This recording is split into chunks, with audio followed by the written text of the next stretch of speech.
Pisces, welcome, and this is your reading. Be open-minded po, hindi po halos lahat makaresonate, kaya piliin nyo na lamang. And thank you nga po pala sa mga nag-subscribe, lalo-lalo na sa mga bumabalik. Marami pong salamat. So, meron naman destiny, ano? So, nakikitaan ko dito, no? Sundin mo ang iyong pakaramdam, okay? At sundin mo din or pakinggan mo yung intuition mo, okay? Sundin mo yung intuition mo. Kasi yung intuition mo, ito yung gumagabay sa'yo. Ito yung spirit guide mo or angel mo, okay? Na tinutulungan ka para ma-achieve mo yung pangarap mo, para ma-manifest mo yung mga bagay na gusto mo, okay? So, nakikitaan ko rin dito, tinutulungan ka nito na ma-create yung mga desire mo sa katotohanan, okay? So, kaya may naman, sundin mo yung intuition mo. So, meron dito kang affirmation, life is always happening for me. I am allowing myself to lean into what feels good, okay?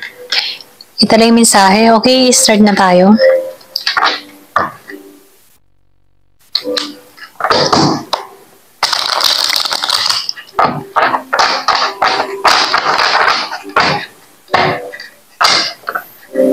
Give me the message. Ano pa yung mensahe para kay Pisces?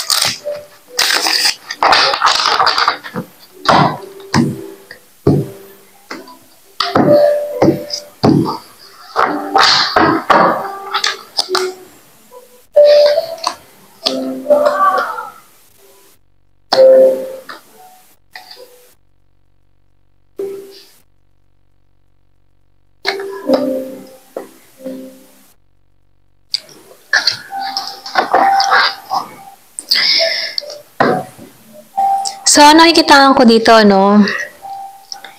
Yung iba sa inyo, meron kang kadiling dito, okay, na hindi ka naging masaya, inabuso ka ng tao na to. Ito lang nakita ko, no?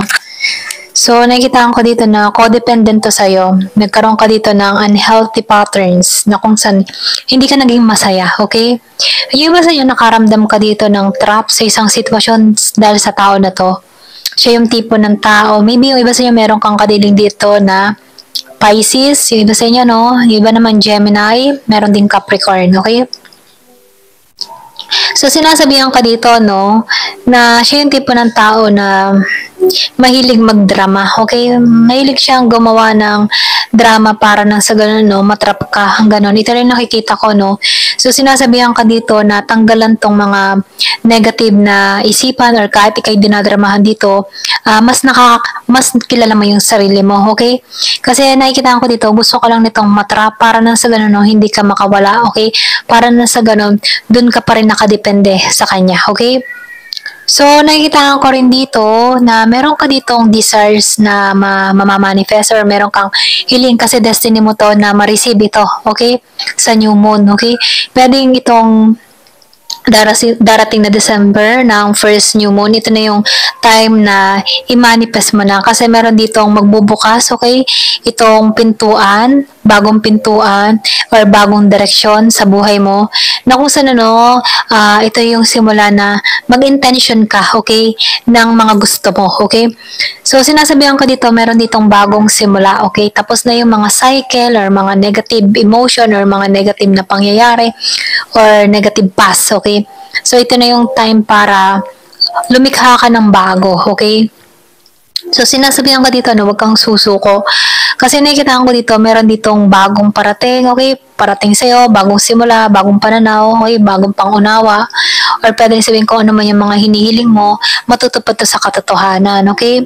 So, sinasabihan ka rin dito, sundin mo yung nilalaman ng puso mo, kung ano man yung gusto mo. Kasi nakikita ko dito na meron kang marireceive ditong blessing, okay? Yung iba sa inyo, meron kang ma-attract dito na tao, okay? Kasi nakikita ko dito, ikaw yung tipo ng tao na charismatic, okay, charming, ganyan. So, nakikita ko dito na meron kang ma-attract dito.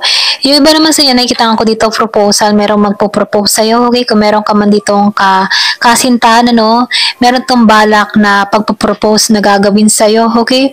So, nakikita ko rin dito yung iba sa inyo malakas din ang sense, okay? Malakas ang iyong pakaramdam. Kaya may naman, no, dito sa destiny, sundin mo yung intuition mo kasi malakas yung sense mo dito, okay? Kung ano yung mga kabuti para sa'yo, yun yung sundin mo, okay? Ito lang yung nakikita ko kasi ma-attract mo yung mga blessing na hinahangad mo. Kung naman yung mga hinihiling mo, okay? Matutupad to, okay? So, ito lang yung mensahe dito. Give me the message. Ano pa yung mensahe? Nakikita ko rin dito, no, yung iba sa inyo merong mag-i-invite sa'yo. Pwede, meron dito magyaya sa'yo kumain sa labas or pwede rin sabihin na gusto ka nitong maka chika-chika or maka-date, ganyan, ano. Ito lang nakikita ko. Meron ditong gustong alamin kung ano yung information mo, okay? Kumbaga malaki yung interest ng tao na to sa'yo. Okay, ito lang nakikita ko. So, meron ditong feeling tied down or frustrated. Yung iba sa inyo, nahihirapan ka or pwedeng feeling mo dito, hindi ka nakakawala sa mga negative na isipan or negative emotion or negatibo na tao, okay? So, may naman, no, tanggalan to, okay? Kapag nahihirapan ka na sa sitwasyon, tinuturuan ka dito, tanggalan na to, okay? So, meron ka ditong funnel. So, nakikita ko dito, period of frustration, okay? So, ito na nga yun, ano, frustration na, okay? Parang feeling mo, wala kang kalayaan, feeling mo nakalakas sa sitwasyon. Pero nakikita ko dito, para makalaya ka dito, kailangan mong matutunan or kailangan mong alisan, okay? Parang kailangan mo ditong matuto, okay? Kumbaga, tinuturuan ka dito ng leksyon, okay? Or pwede rin sabihin, tinutulungan ka dito na tanggalan na yung mga dapat tanggalan, okay? Give me the message, ano pa yung mensahe? So, nakikita ko rin dito, meron ditong katangahan or meron ditong gumagawa ng katangahan sa'yo, okay? Yung iba naman sa inyo, itong tao nito ay malakas, okay? Malakas yung pakiramdam, okay? Ito lang nakikita ko dito.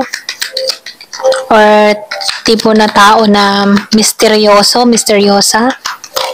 Pwedeng meron kang kasamang ganun sa bahay mo or pwedeng sabihin sa trabaho, no? Merong kumikilos dito ng katangahan, okay? So, sinasabihan ka din dito, no? Beware of pride, okay? Kung masyado ka ng nagiging ma-pride, okay? Beware din, okay?